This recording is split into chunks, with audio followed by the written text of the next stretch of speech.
Jangan lupa untuk yang baru pertama kali berkunjung, di subscribe dan tekan tanda loncengnya ya. Halo, assalamualaikum. Selamat pagi anak-anak. Semangat pagi ya. Kita tetap semangat walaupun kita belajar di rumah. Kali ini berjumpa kembali dengan Bunda Sesa. Kita akan belajar kelas 5, tema 1, subtema 1, pembelajaran 5. Kalian sudah siap? Pada pembelajaran 5, kita akan belajar IPA, menjelaskan alat gerak dan fungsinya pada hewan dan manusia, serta cara memelihara kesehatan alat gerak manusia. Yang kedua, bahasa Indonesia. Kita akan belajar menentukan pokok pikiran dalam teks lisan dan tulis. Yang ketiga, SBDP, kita akan belajar memahami gambar cerita. Tujuan pembelajaran pada kali ini adalah yang pertama, dengan mengamati gambar, kalian dapat mengetahui ciri-ciri hewan vertebrata dan avertebrata. Yang kedua, dengan membaca, kalian dapat menentukan ide pokok dari masing-masing paragraf dengan penuh tanggung jawab. Yang ketiga, dengan mengamati gambar, kalian dapat merangkai sebuah cerita dengan percaya diri. Kita mulai belajar ya. Di bawah kandang kelinci, Edo melihat seekor siput yang sedang berjalan perlahan. Edo pun mengambilnya. Kelinci dan siput sama-sama hewan, tetapi gerakannya kok beda ya? Kelinci bergerak lincah, berlari dan melompat, sedangkan siput bergerak sangat pelan. Mengapa bisa begitu ya? Gumam Edo penasaran. Karena rasa penasarannya, Edo pun mencari tahu perbedaan cara bergerak kelinci dan siput.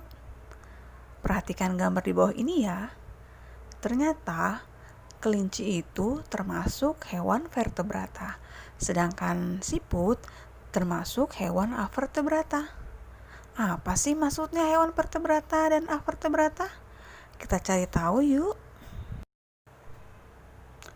Ternyata hewan vertebrata adalah hewan yang memiliki tulang belakang, sedangkan avertebrata adalah kelompok hewan yang struktur tubuhnya tidak memiliki tulang punggung atau tulang belakang. Coba kalian perhatikan kerangka kedua hewan berikut. Ada kerangka kelinci dan juga kerangka siput. Ternyata kelinci memiliki organ gerak yang sempurna, yaitu memiliki otot dan juga tulang. Sedangkan siput tidak memiliki tulang. Itulah mengapa kelinci dapat bergerak dengan cepat, sedangkan siput bergerak perlahan. Nah, kelinci digolongkan termasuk hewan vertebrata, sedangkan siput termasuk hewan avertebrata karena siput tidak memiliki tulang belakang. Perhatikan, berikut ini adalah contoh lain hewan vertebrata. Selain kelinci, katak, ikan, burung, kadal, kambing, itu juga termasuk hewan vertebrata karena mereka memiliki tulang belakang. Nah, apa saja sih hewan vertebrata yang lain? Kalian bisa cari tahu ya. Nah, kalau berikut ini contoh lain hewan avertebrata. Ada siput, ada kerang, ada laba-laba, ada udang, ada bintang laut, ada ubur-ubur, dan juga cacing laut. Nah, kalau kalian ingin tahu contoh lain hewan avertebrata, kalian bisa cari tahu juga ya. Walaupun siput berjalan lambat, tapi siput memiliki keistimewaan loh. Yuk kita baca teks berikut. Siput bukanlah hewan lemah. Siput menurut sebagian orang dianggap sebagai hewan yang lamban dan menjijikkan. Bahkan karena gerakannya yang lamban, tidak jarang orang membanding-bandingkannya dengan kelinci. Siput juga dianggap menjijikkan karena tubuhnya yang penuh lendir.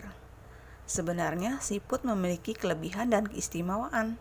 Kelebihan dan keistimewaan siput ini merupakan karunia Tuhan yang tidak dimiliki oleh hewan-hewan lain. Apa saja kelebihan dan keistimewaan tersebut? Siput merupakan hewan yang berjasa dalam penguraian serpihan daun-daunan. Kenapa berjasa? Karena siput memakan daun-daunan dan menjadikannya bagian yang kecil atau serpihan, sehingga mudah untuk diurai oleh bakteri pengurai.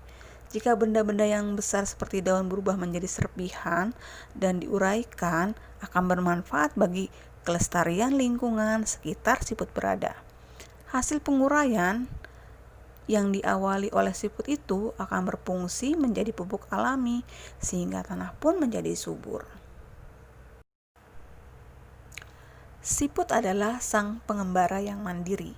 Meskipun siput berjalan lamban, namun siput memiliki stamina yang sangat bagus. Daerah pengembaraan siput pun sangat luas. Pengembaraan siput dimulai sejak siput menetas. Setelah menetas, siput langsung mandiri. Siput tidak lagi terikat dan tergantung pada induknya. Siput memiliki pertahanan diri yang baik dalam beradaptasi dengan lingkungan dan mempertahankan diri dari serangan predator. Meskipun tubuhnya lunak, namun tubuh siput memiliki lendir. Lendir ini berfungsi sebagai minyak pelumas dan pelindung bagi tubuhnya ketika berjalan di permukaan. Jalan sekasar apapun dan seterjal apapun akan mudah dilalui tanpa tubuhnya terluka. Selain itu, siput juga dikaruniai Tuhan dengan cangkang. Cangkang ini berfungsi sebagai rumah yang memberikan kenyamanan dan keamanan bagi tubuhnya. Cangkang juga berfungsi sebagai tempat persembunyian ketika ia terancam oleh lingkungan atau predator. Meski terik panas ataupun hujan, siput tetap bisa hidup nyaman dan aman dengan cangkangnya. Predator pun akan kebingungan untuk memangsa siput karena tubuhnya terlindungi oleh cangkang yang keras. Jadi, siput bukanlah hewan yang lemah. Siput adalah hewan istimewa yang memiliki banyak kelebihan. Siput diciptakan Tuhan dengan kekurangan sekaligus dengan kelebihan. Begitu juga dengan manusia, diciptakan Tuhan dengan kelebihan dan kekurangan. Oleh karena itu, kamu tidak boleh menyombongkan diri dengan kelebihan yang kamu miliki. Kamu juga jangan minder jika memiliki kekurangan. Dari teks yang sudah kalian baca, apakah kalian sudah mengetahui tentang ide pokok dan kalimat pengembang dalam sebuah teks? Nah, kita sudah pernah belajar ya tentang ide pokok dan kalimat utama serta kalimat penjelas. Nah, kita ulang kembali ya. Apa sih yang dimaksud dengan ide pokok? Nah, bisa kalian lihat di sini, ide pokok adalah ide atau gagasan yang menjadi pokok pengembangan paragraf. Biasanya ide pokok ini terdapat dalam kalimat utama. Nama lain ide pokok adalah gagasan utama, gagasan pokok. Dalam satu paragraf hanya ada satu ide pokok. Nah, sedangkan kalimat utama adalah kalimat yang di dalamnya terdapat ide pokok paragraf. Kalimat utama ini dijelaskan oleh kalimat-kalimat lain dalam paragraf tersebut yang disebut dengan kalimat penjelas. Nama lain untuk kalimat utama adalah kalimat topik. Nah, kalimat penjelas itu apa sih? Nah, kalimat penjelas adalah kalimat yang menjelaskan kalimat utama. Kalian sudah paham? Apakah kalian sudah mengetahui jenis-jenis paragraf dalam sebuah teks? Kita pelajari yuk. Jenis paragraf dalam sebuah teks ada dua macam. Yang pertama, paragraf deduktif. Paragraf deduktif, kalimat utama terletak di awal paragraf. Gagasan pokok atau kalimat utama dinyatakan lebih dahulu, baru diikuti kalimat penjelas. Sedangkan yang kedua, paragraf induktif adalah pada paragraf induktif, kalimat utama terletak di akhir paragraf. Kalimat penjelas disampaikan lebih dahulu, baru kalimat utama. Ingat ya, D artinya di awal, in artinya di belakang. Jadi kalau ada pertanyaan, apa yang dimaksud dengan paragraf deduktif, kalian bisa menyebutkan paragraf yang kalimat utamanya terletak di awal paragraf. Begitu juga dengan paragraf induktif. In artinya di belakang atau di akhir. Jadi paragraf induktif artinya paragraf yang kalimat utamanya berada di akhir paragraf. Sebuah teks bacaan akan lebih menarik apabila menggunakan gambar ilustrasi atau gambar cerita. Apa sih gambar ilustrasi atau gambar cerita itu? Nah, gambar ilustrasi atau cerita adalah gambar yang menceritakan suatu adegan atau peristiwa.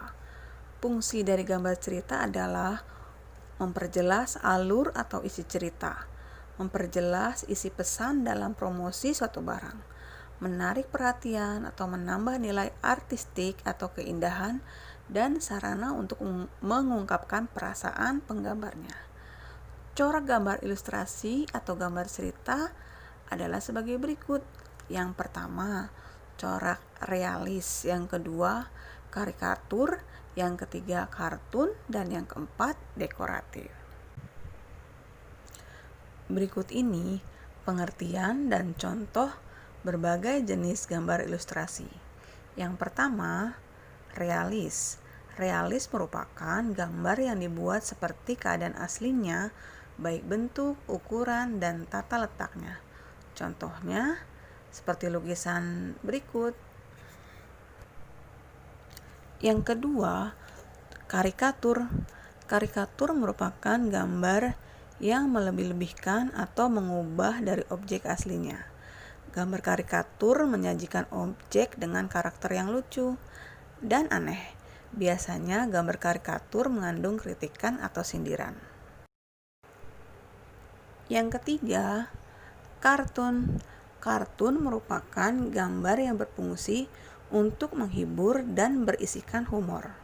Gambar kartun dapat berupa tokoh, binatang, atau manusia. Yang keempat, dekoratif. Dekoratif adalah gambar yang disajikan dengan mengubah bentuk objek aslinya, namun tanpa menghilangkan ciri-ciri khasnya. Apakah kalian sudah memahami semua pelajaran pada hari ini?